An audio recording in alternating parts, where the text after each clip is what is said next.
Welcome back, guys, to Speedster Society. Mr. Cal here.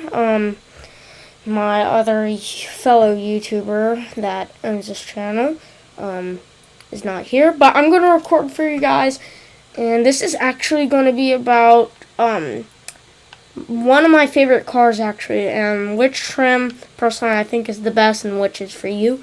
And then we're going to show you guys around, and maybe I'll take them for a drive.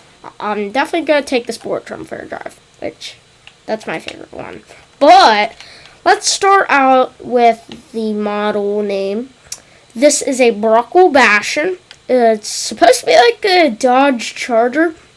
And there's three models we have here. The trim economy boy one with like an inline 6, I think. A slight V8, nicer luxury trim. One of the nicer ones. And then my favorite one, the I think it's called the Battlehawk. There's a special badge that we'll show you in a little bit. Okay, so let's start out with the economy boy one, which is the standard model. So as you can see, the front, nothing special. Definitely an aggressive looking headlights, but that's with every trim. Simple alloy wheels, nice paint. Nice locations, very nice tires, and nothing other too special. There's no spoiler, no nothing. So Bruckell Bastion, 3.5 standard. Here, dual exhaust. Just a simple sedan, 4-door. So let's check out the back real quick. Nothing special, but you can kind of see a climate control back there. And nothing too special back there. It's just back seats with some very basic amenities. See the nice Bruckell badge on the front, and honestly, there's not much more to explain about this one, so let's hop in. Okay, this is the Bruckell Bastion interior. You can see actually a pretty nice door. Like the door sill, very nice. It's simple cloth, nothing much. Kind of a low down rear view mirror. Kind of hard to see some things, but you can see different placements than the Battlehawk, which I'll show you in a minute. Nice cloth seats, nothing much. Simple, cheap plastic interior, but with a nice metal Bruckell badge inside the middle of the steering wheel, which is a nice touch, which most cars have that. Nice scroll wheels and very nice steering wheel design. So I'm going to actually show you a bit of the interior a bit further. As you can see, kind of an outdated screen. You can kind of see this car's age, kind of just like the real Charger. The real Charger came out from now, maybe 15, 16 years ago. And in the real life Charger, you can see its age too. But you can also kind of see the age in this, which BeamNG really did very well on. As you can see, it's kind of a very analog looking dials. There's mostly analog stuff. Very crappy, kind of old Navigator, but a reasonably sized screen. Kind of small though compared to some other cars from this timeline. You can see a really big one in the Scintilla, which I'll do in the next video. As you can see, analog dials. Very nice. I do like analog dials. There's a pretty nice intuitive screen inside this car. So this is the automatic model. All of these are automatics. So park, reverse, and surprisingly, there's manual inside the first trim. But nothing much. You can. There's something that I like that's also in real GM cars. It looks definitely better in the Battlehawk. You can see it better. And we'll go over some exclusive stuff that's in the Battlehawk. You can see a very simple looking gauge. The placement in this one is kind of, in the basicer models, is kind of exclusive. But you can see the indicators are definitely smaller. And the indicators are in wrong places. See, one's next to the screen, while one's further from the screen. BeamNG, why did you do this? And when you have it in accessory mode, still lights up, and you can turn on turn signal, see it. And you get the nice Bruckell logo. Surprisingly, on this car, they're in all models on the screens, but nothing much here. You can see electronic handbrake, surprisingly. Nice shifter, nothing too much. Now the hood, I'm only going to be here for a second. Say 280 horsepower, I'd say it's a V6, I think. I thought it was an inline 6, it's a V6, I think. Not too much power, around 280, I'd say, but not much here. Better fuel economy than the rest of the models. Then you can see the luxury model. It's a nice navy blue trim with new wheels. They look fantastic. Still has the aggressive look. And I'll show you some other stuff that definitely looks nicer. It's very similar on the outside, though. There's a new wheel placement and stuff, but that's really it. Back, you can definitely see the climate vents back there. I can't barely tell inside the normal model. But all of them have the same trunk space, which I'll show you right now. Pretty big. It's wide, but not super tall. Now, it's pretty nice. I wouldn't say very nice, but it's pretty nice in the back. There's more leather, newer, better stuff in the back here, but still not much to explain. Nicer door sills, better quality stuff. Now, let's hop in the interior. Oh, very nice. There's leather. It kind of looks like leather, but I can't tell if that's like a cloth or not. It looks kind of like a cloth, and you got the Bruckell badge and embossed it into this leather Alcantara. Looks very nice. In the back, you can actually see a pretty high door sill. Now let's turn on the notifications. See, again, it's same placement as the last one, though slightly bigger indicators. Barely noticeable. Still kind of just not that great. I'm not going to be in here for much longer, but I'll be in the Bauhawk for quite a bit longer. This has higher horsepower. I think it has a V8. I don't think it's supercharged, though. Sounds very good, actually. You might not hear it on camera, but it sounds pretty good. Just so, in case if you do.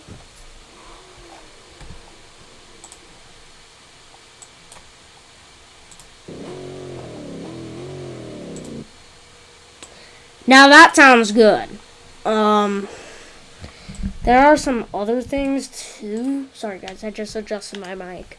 In here, but not much. Still kind of outdated. Not too much here. Now let's take a look under the hood. Prop open the hood. Definitely this is a V8. Makes around, I'd say, 400 to 500 horsepower. Not too much here. It's not supercharged, or not yet, I don't think. But I'll show you the supercharged model, like, right now. Now, this is my favorite one. This is the Bauhawk. Definitely has some exclusive touches on the outside, such as the Moonhawk or not the Moonhawk, but the Bauhawk. There's the Bauhawk badge and the Battlehawk badge there, and the Battlehawk badge over here, and it even says Battlehawk right there. And you'll see brand new diffusers and bumpers, brand new exhaust, beautiful exhaust, I got to say. Again, there's a new hood, and you can see a bit of red trim around the bumper. And you can see there's a new air vent because this one makes quite a bit more horsepower, which I'll show you in a minute. Still fairly simple rims, though it's not quite as nice as the lugs trim, but it's still pretty nice. You can also see a spoiler here, and it's pretty nice. It's definitely low down. Now moving on to the interior. In the back, very much nicer. It's more exclusive. It has red seats.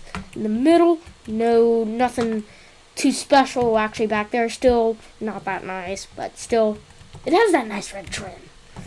Now moving up front, there's a lot more exclusivity. You can see here a brand new gauge. Definitely sounds great on camera.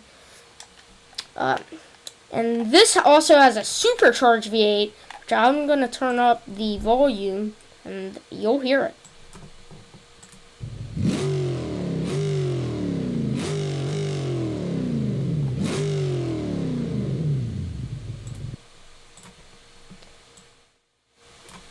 Now that sounds quite good, but now let's move on back into the interior. As you can see, still kind of outdated, but let's check the turn signal indicator again. Look! Now it's in a different spot. See, it's in the equivalent spot now. Finally, they actually changed it, made it equivalent.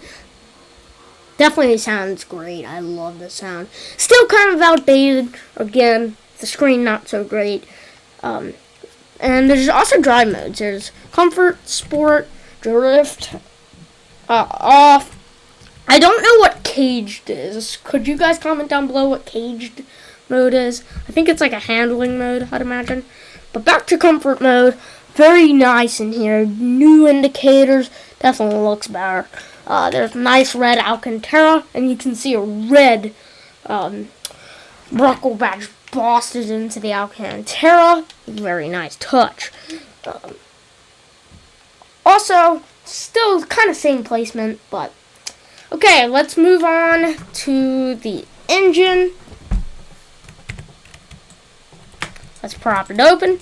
Now this is a brand new engine. It's it might be a still 5.8 liter, maybe a bit bigger, with a supercharged V8. Makes around 707 horsepower. Great numbers. And it's supercharged, so it definitely gets the better kick. But absolute terrible fuel economy when you drive it hard. But generally, I do not drive this car that hard. Okay, so now that we're done with all the models, let's get one out on the road and drive it. Okay, let's start by driving. Actually, we're only going to drive one. It's going to be the performance model.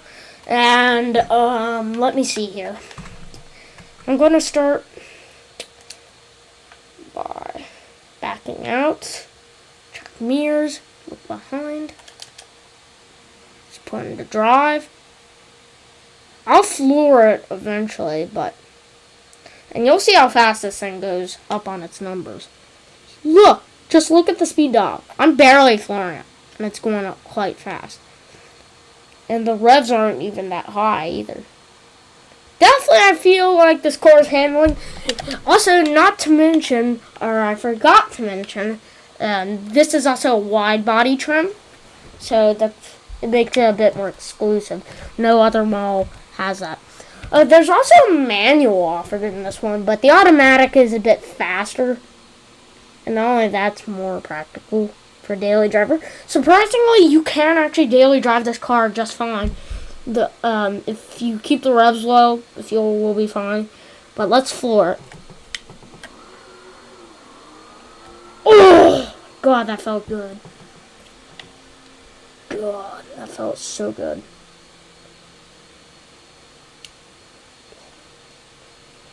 Now that is pure power.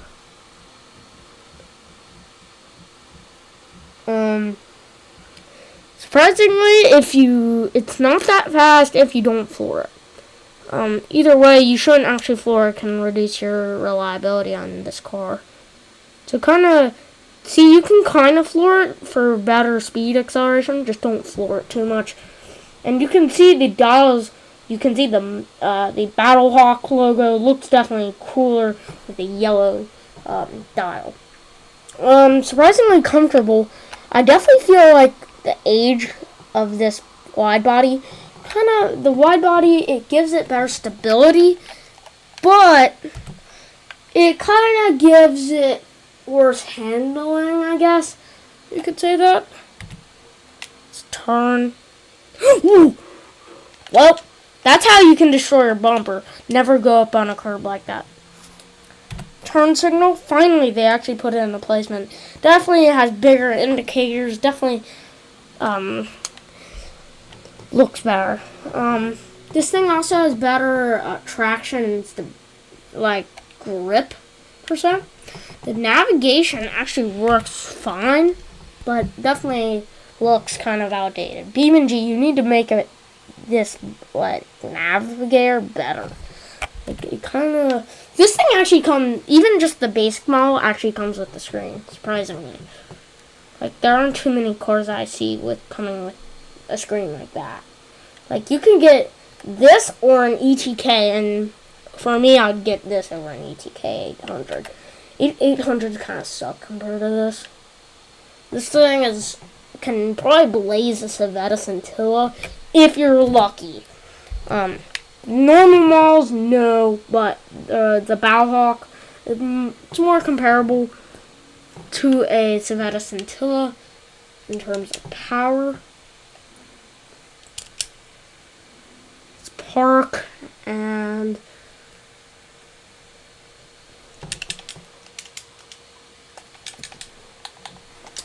so I hope you guys enjoyed this video. Like, subscribe. Be sure to check out our other videos, which the one with the Tahoe I liked is pretty long. But thank you guys so much for watching. Have an amazing day. Mr. Cow signing out.